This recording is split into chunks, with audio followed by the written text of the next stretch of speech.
Okay, so the topic will be about breast infections. So in particular, in regards to breastfeeding, because most of the breast infections occur during breastfeedings. So there are common breast conditions which sometimes cause difficulties with breastfeeding. So I'll be talking about the ones that are written in red: engorgement, sore nipples, nipple fissure, plug duct or block duct, mastitis, and breast abscess. So these are conditions that can be infected, and they can also cause difficulties with breastfeeding. So this is an example of engorged breasts. Usually, this is associated with a postpartum woman who skipped one or several breastfeeding sessions. So the milk there resulted in milk stasis. You can see that the breasts are very full, can be hard, very painful, and they are bilateral. So with breast engorgement, there should be bilaterality. So what is the difference between just a full breast and engorged breasts? Now for full breasts, the breasts are hot, heavy, hard because of all the milk that is stored in the breast that were not expressed, and the milk is flowing. So it's still flowing, no? And the mother has no fever. What about engorged breast? So this is a more severe form of breast fullness. Now the breasts are more painful. There can already be the start of edema in the breasts. The nipples are very tight. It's almost they're hard and shiny. So it's really a more severe form of breast fullness. And because of the severe fullness and the edema, the milk is not flowing anymore. And the woman can have fever, but the fever lasted for only 24 hours or less.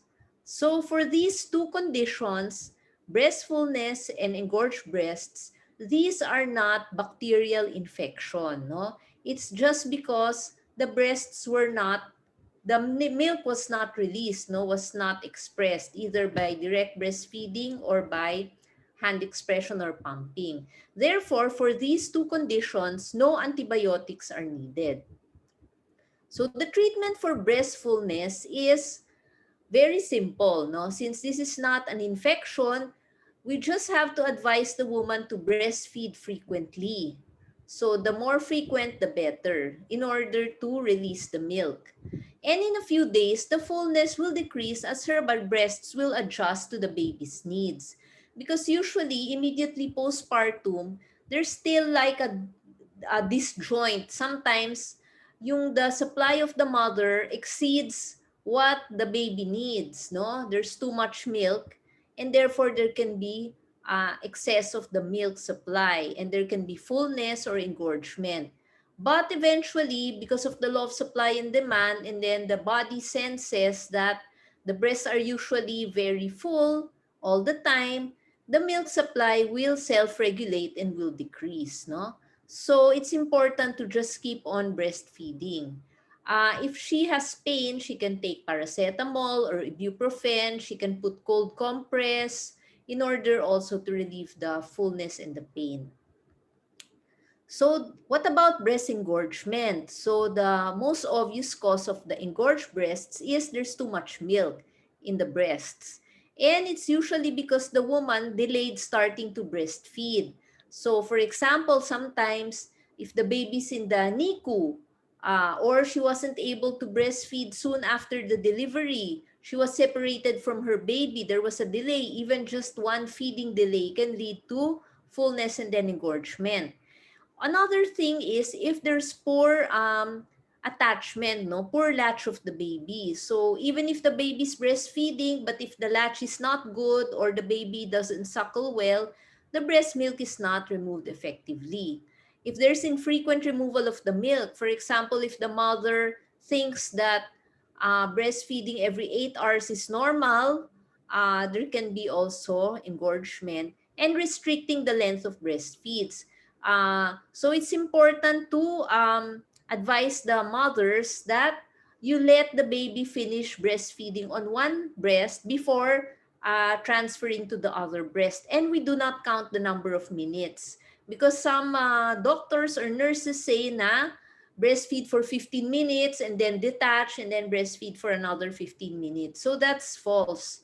We let the baby finish breastfeeding on one breast. Usually, it's better to let them drain the breast and then transfer to the other breast so that they can really drain the milk on one breast. They can get also the foremilk and the hind milk, and the baby is satisfied because some babies they do not like it when they're in the middle of breastfeeding and then you have to remove them to the from the breast and transfer them. They get frustrated that why did the mother do that. Okay. Now, it's better, of course, to prevent rather than to treat. In all medical conditions, prevention is better than cure. So how do we prevent breast engorgement? Let the baby start breastfeeding soon after delivery. That's why we have the unang yakap within the first 2 hours. We have to latch the baby. And then make sure that the baby is well attached to the breast. So I don't know if do you have any breastfeeding classes in your internship year or earlier and the ROB residents?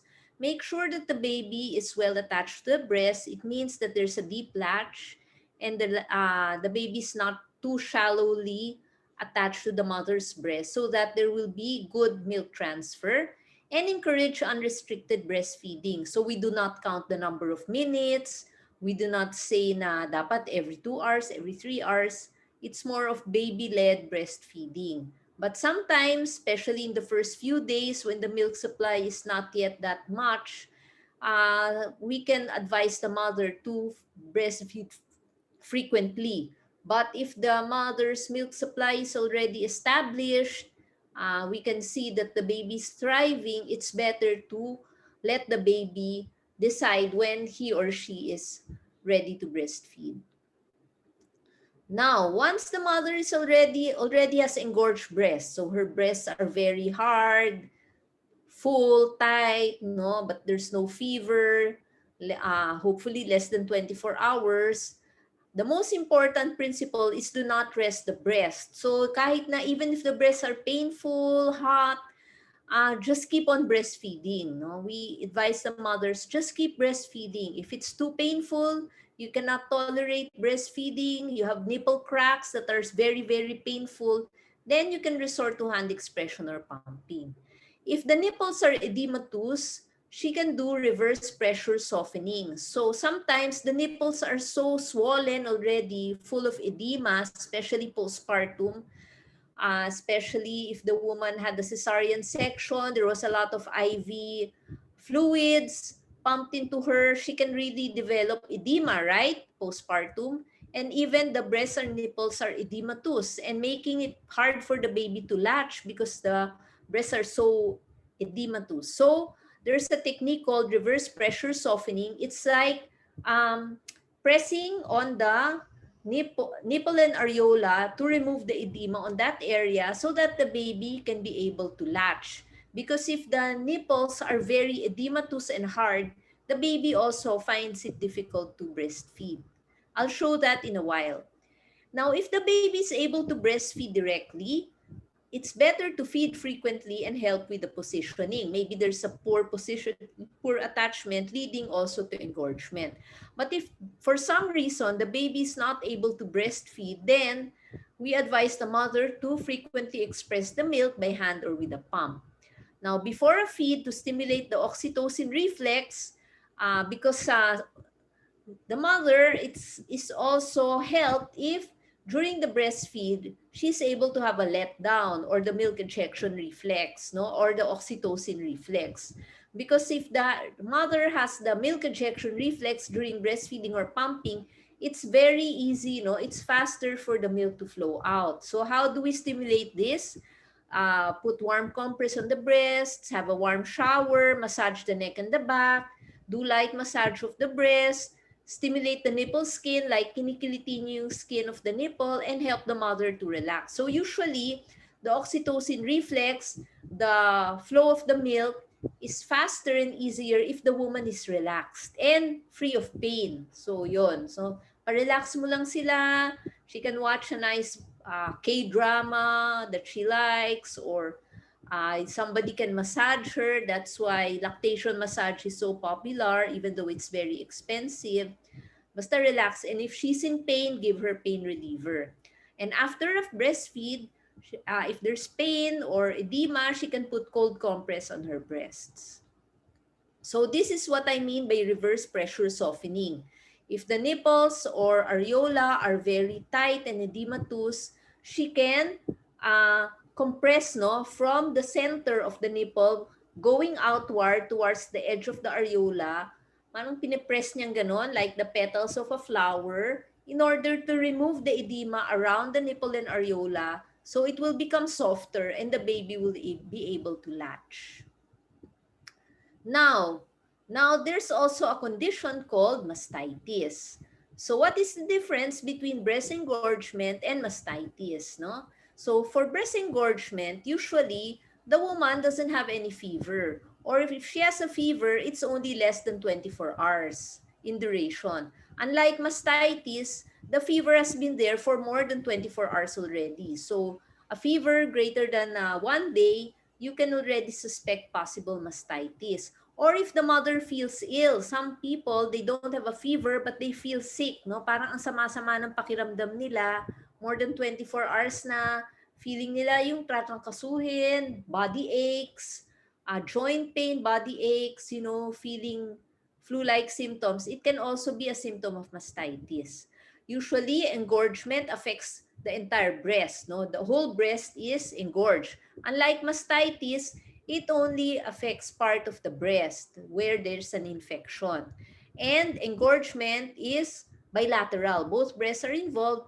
Unlike mastitis, usually, most of the time, but sometimes it can also be bilateral. But usually, it's only one breast. And that's why, even though it's only engorgement, unrelieved engorgement may lead to mastitis. That's why yung mga very simple conditions lang like fullness, engorgement, we have to treat it right away in order to prevent a more severe problem, which is mastitis. Now, there's also a condition called plug duct or blocked duct, no? If a milk duct is plugged because of a thick milk, or the milk was not released early enough and it causes clumping of the milk, there can be a plug duct in one milk duct, no? So a plug duct can lead to milk stasis, which can lead to a non-infective mastitis, and if not relieved, can lead to an infective mastitis, no? So, plug duct or engorgement can, if unrelieved, if untreated, can lead to infective mastitis. That's why we have to immediately address those concerns while they're still early, okay? So, if you have a lump, a tender lump with localized redness, no fever, and the mother feels well, then probably this is a plugged milk duct or engorgement. But if not treated early, there can be worsening, no? There can be a hard swelling, severe pain, the area looks red, there's already a fever, the mother feels ill, so this can already be mastitis.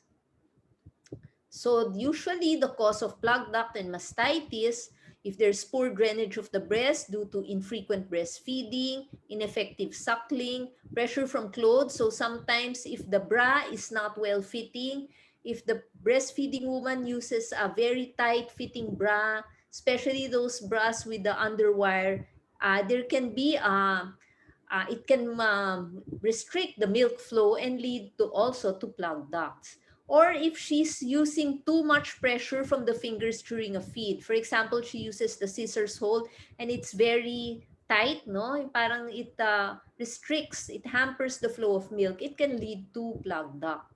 If her breasts are very, very large and she has a hard time, breastfeeding, and then there's not good drainage from all parts of the breast, this can also cause plug duct.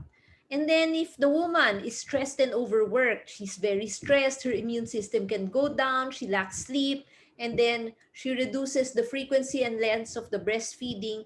Again, it can lead to plug duct and mastitis.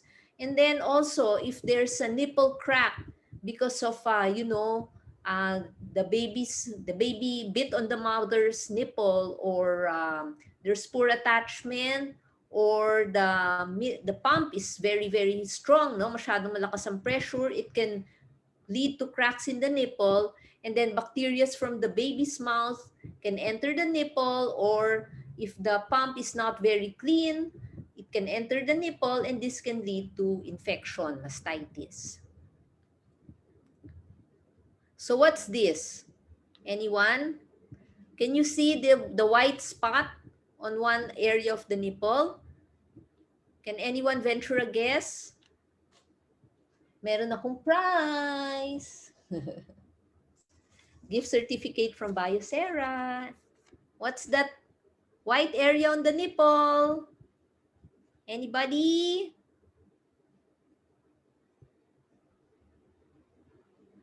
Wala? Plug duct. Okay?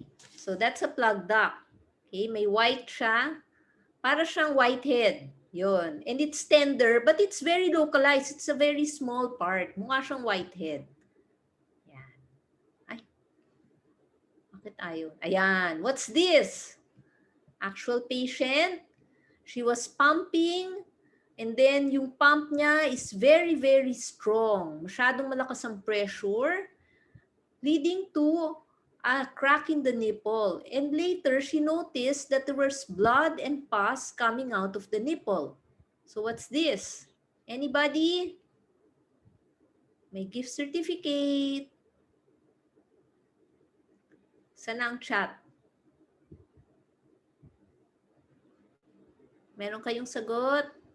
Ito. Yes, infective mastitis. Sino sumagot? Ariana Colleen Reyes. You win a 1,500 gift certificate from Biosera.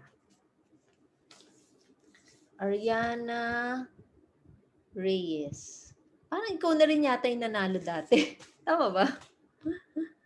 Okay, very good, no? So, you can see that there's blood and pus coming from the nipple. And you can even see the shape of the pump, di ba? Bakat na bakat dun sa kanyang nipple. Okay. Yeah. Okay, this is another example of mastitis, no? So you can see that usually mastitis only affects one part of the breast, and it's unilateral. But sometimes, if the mastitis is left untreated, the mother doesn't immediately seek medical consult, then it can affect the entire breast. And it's a very complicated, it's a very difficult infection, no? It can be even life-threatening. So this is the same patient as the one I previously saw with infective mastitis. So how do we treat plug duct and mastitis? First is we can continue breastfeeding, so improve drainage of the breast. Still, we have to make the milk flow out. Advise frequent breastfeeds.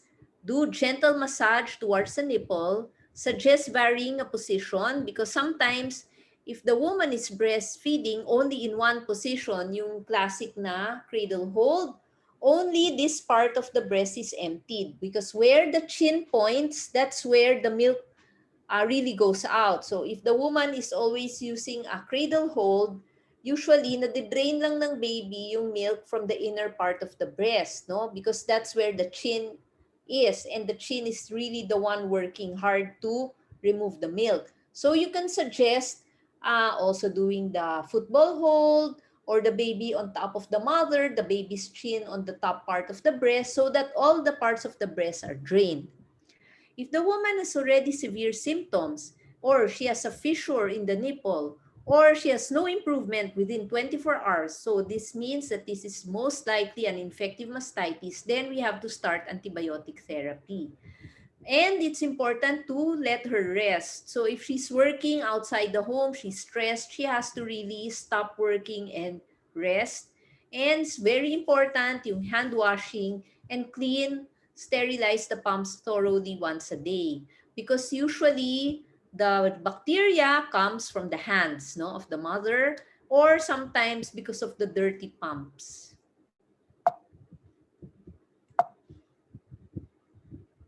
So what are the usual antibiotics that we give for mastitis? The most common antibiotic, the most common bacteria is Staphylococcus aureus. So if it's methicillin resistant, we can give flucloxacillin or dicloxacillin. If the woman has allergy to penicillin, we can give erythromycin. We can also give coamoxiclav, which is excellent because it has a very good coverage against the gram positive and the gram negatives. But of course, we know that more and more there's a community-acquired methicillin-resistant Staph aureus in around 40 to 50% of patients. Therefore, if you suspect or in culture it's MRSA, what we can give is clindamycin or cotrimoxazole. If the infection is severe that she has to be admitted, we can also give vancomycin. And for mastitis, the treatment is for a minimum of 2 weeks. No, it takes a long time for mastitis to minimum of 2 weeks to even up to 1 month. And it's important to reassure the women that they can continue breastfeeding. Because why? Because the milk is not really in the milk ducts, no? The infection is not in the milk ducts. It's not in the milk, but it's in the tissue that is surrounding the milk ducts, no? Except if the woman is HIV positive. Because an HIV positive woman who is breastfeeding and develops mastitis, the HIV, the virus, really gets concentrated in the breast milk. So the infant is at higher risk of acquiring also the HIV. But if the woman is not HIV positive and she has mastitis and she has already started antibiotics, and you can see that the milk doesn't contain pus, then it's safe to breastfeed. So what's this? So this is a crack nipple. You can see, no? So even if the crack is very small, but if the woman reports severe pain, and then the baby latches, it's very painful. It's like there's razor blades biting on her nipple. We have to treat this seriously because this also is a source of possible infection. Again, this is an example of cracked nipples. Usually, cracked nipples at the tip of the nipple, the cause is a poor attachment of the baby. Very shallow latch, the baby's nipple feeding, not breastfeeding. And these damaged nipples can lead to mastitis. As you can see in the picture on the right, the woman already has a beginning mastitis. So how do we manage sore nipples? We have to look for a cause. No? Check the attachment. Most commonly, there's poor attachment of the baby. Examine the breasts. Are the breasts engorged? Are there fissures? Does the mother have already a fungal infection? Check also if the baby has a fungal infection, no? Like thrush in the mouth. Does the baby have a tongue tie or a high arched palate? Because a baby with a tongue tie usually will bite on the nipple in order to prevent slipping from the nipple, no? Because they have a difficult time latching. They usually bite and it can cause sore nipples. And give the appropriate treatment, build the mother's confidence, improve the attachment, continue breastfeeding, reduce engorgement, and treat the tongue tie if present. So usually, you can refer to a lactation consultant. Okay.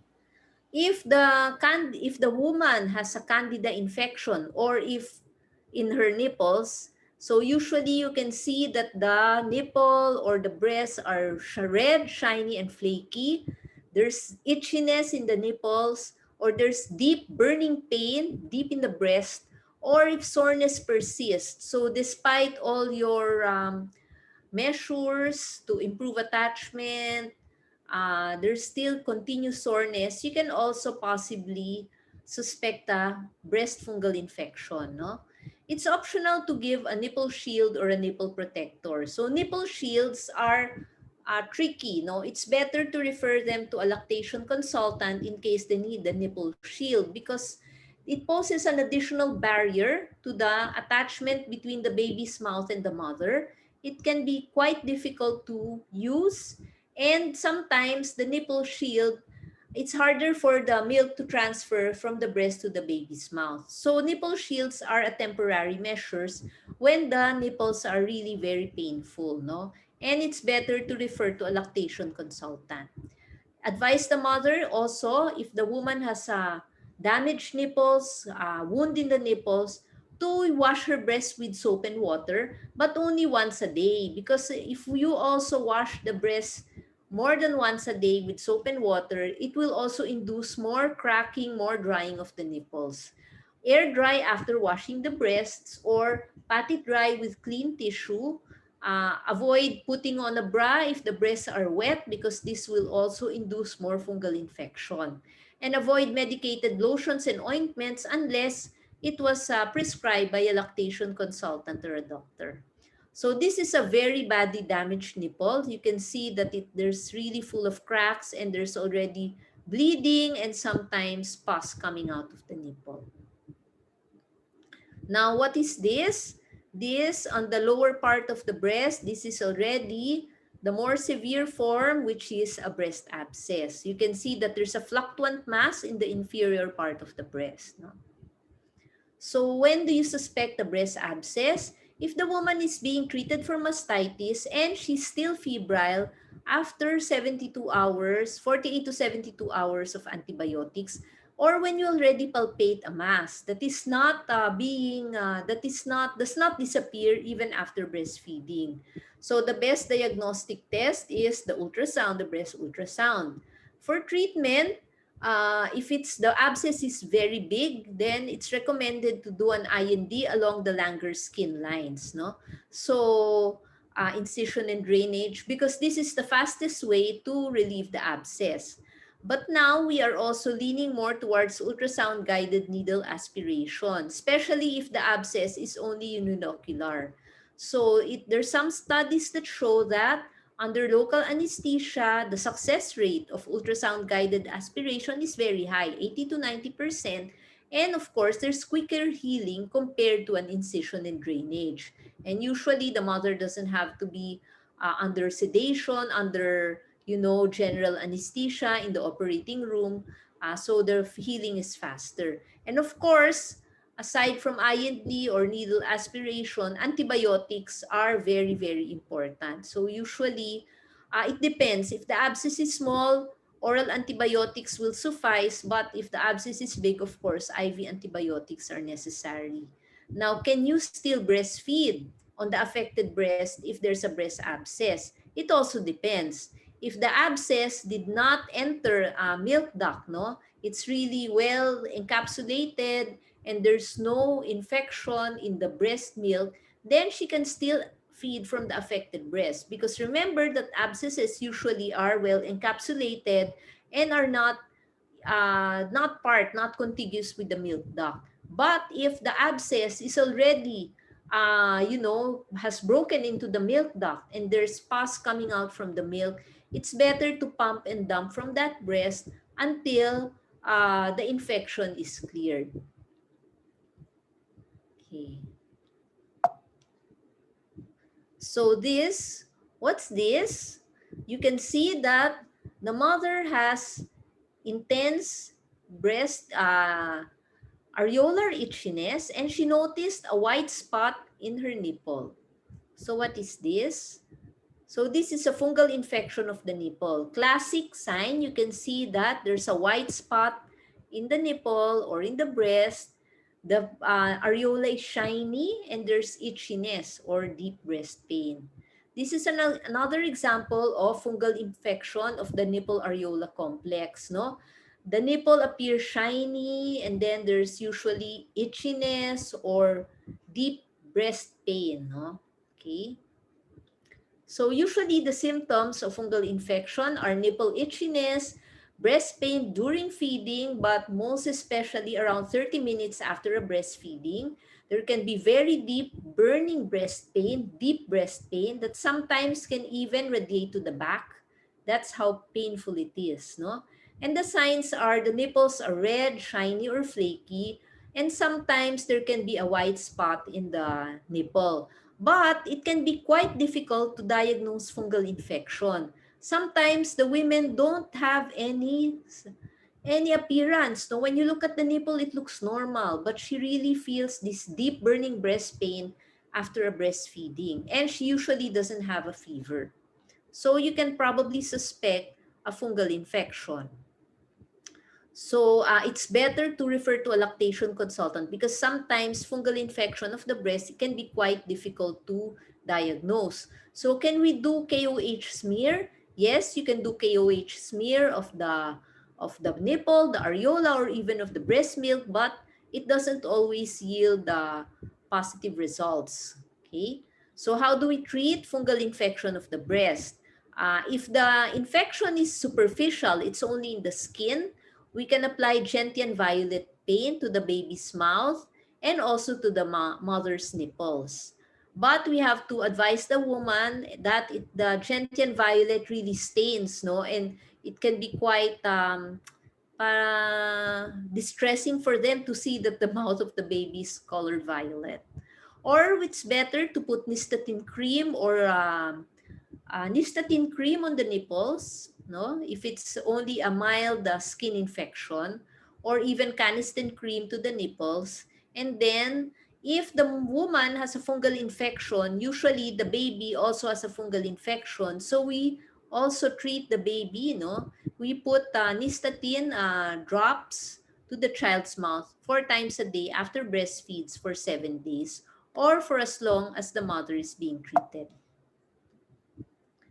Okay, so, and then if the woman really has a deep fungal infection in her breasts and the canesten or the nystatin is not enough to treat her fungal infection, we can give also oral fluconazole to the mother, 400 milligrams on the first day, then 150 to 200 milligram per day for 7 days or more, or 150 milligrams every other day until the pain resolves. Also, give oral nystatin drops in the baby's mouth. Change all the rubber teats, disinfect all the toys because usually the fungal infection is already contaminating the toys, the rubber teats, the clothes, then all the toiletry, the blankets of the baby. So we really have to boil all the clothes, boil all the blankets, hang them out to dry in order to kill the fungi. And check if the mother or the baby have thrush in other parts of the body. Usually they can be found also vaginal fungal infection of the nails, and treat accordingly. So fungal infection can be difficult to treat and can recur and very expensive. We know that fluconazole is expensive and it takes a long time to treat fungal infection. So thank you very much. So in case you have patients with uh, problems with breastfeeding such as mastitis, abscess, fungal infection, you can refer to a IBCLC, an International Board Certified Lactation Consultant. And I'm also a member of PIDSOG, the Philippine Infectious Disease Society for Obstetrics and Gynecology. So thank you so much. Are there questions? Okay. This is an interesting topic. Usually, it's not taught to residents and interns. This is pang lactation consultant level, no? Pero good to know, right? Okay. Any questions? Okay.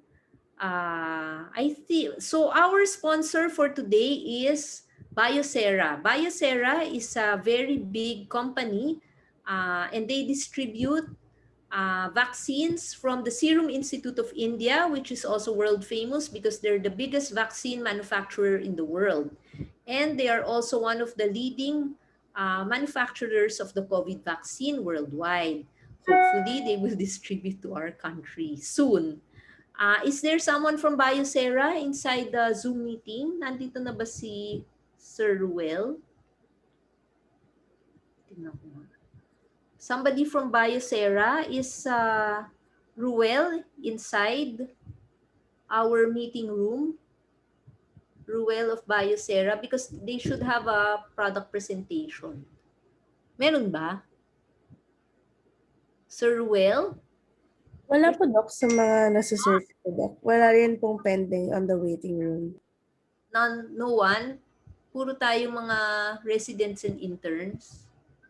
Okay. Anyway, we would like to thank Biosera for sponsoring this lecture. They provided our nice, very good prizes. So I already gave away one prize. There are 3 more prizes. So Biosera is the maker of the TD vaccine, tetanus diphtheria vaccine, and also the MR vaccine, measles rubella vaccine. No? So usually the TD vaccine is superior to the tetanus toxoid, right?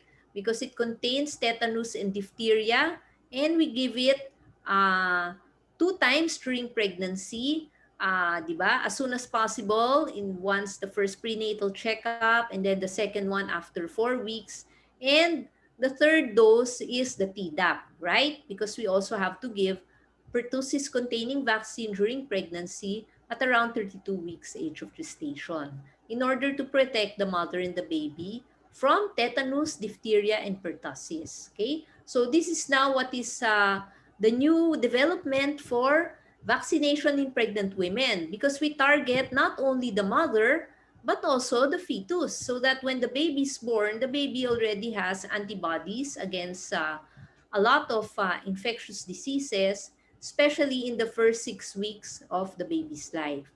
And then they also manufacture the measles rubella vaccine. So if you have women who are not pregnant, but they're trying to get pregnant or they will get married soon, please advise them to have a MR or MMR vaccine, because they will be protected against measles and rubella.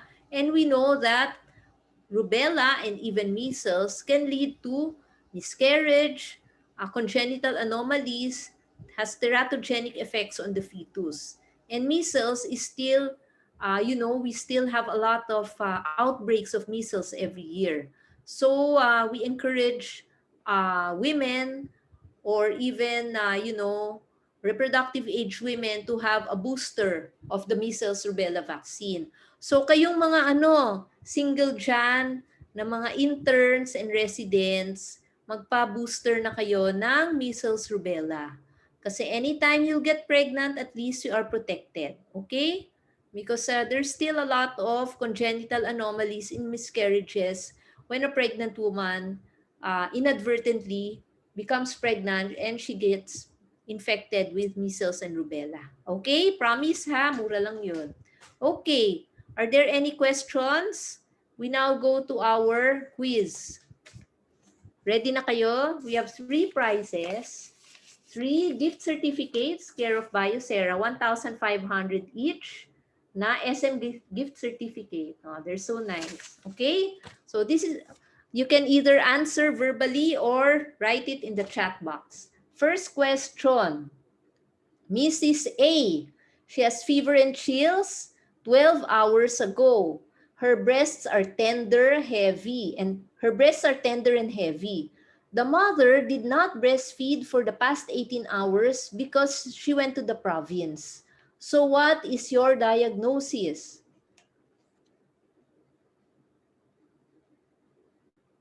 Tama, engorged breasts. The winner is PGI Villacampa Diane Joyce. Okay, very good. You win. So, breast engorgement. Diane, why did you make a diagnosis? Ay, yung pala yung next question ko. All right. What is the management of breast engorgement? Next question. Management.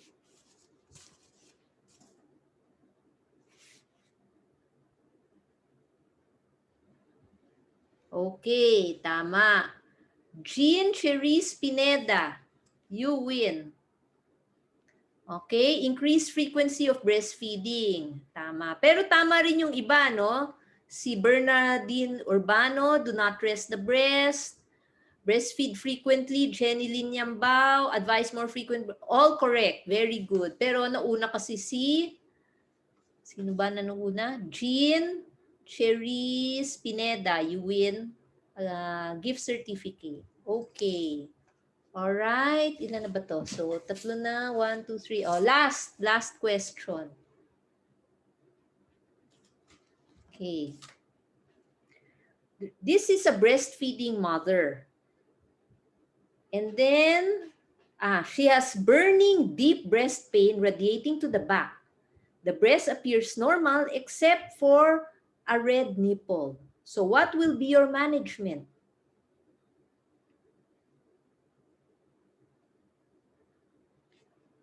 Breastfeeding woman. She has burning deep breast pain radiating to the back. The breast appears normal except for red nipple. Management? Anong sagot? Gentian violet pain. Pwede? Pwede? Listatin? Pwede rin. Okay? Pero that's not the best. Yan, oral fluconazole, Jenny Lim Yambao, you win. Because she already has burning deep breast pain, no? Deep breast pain. So it appears that maybe this is already really involving the entire breast. The fungal infection is already involving the entire breast, no? Because the breast appears normal, the breasts are not engorged, wala kang nafe-feel na mass, but there's burning deep breast pain, no, na very painful. So it's possible that she has really a deep fungal infection. Kasi yung mga nystatin and the gentian violet, it's if only the skin is involved, right? There's only burning or itchiness on the skin. But ito talagang buong breast na. So the answer is oral fluconazole. Okay? So thank you. Do you have any other comments, questions, suggestions? Meron ba kayong suggestion para sa mga next rounds? Anyone? To make it more interesting or more informative? May natututunan ba kayo? Answer naman kayo dyan. Or useless? We're learning a lot, Doc. You're learning a lot. Okay. Sige. Okay, thank you very much. So this has been the OBID hour. Very short but hopefully very informative. See you next Thursday. Thank you. Good night.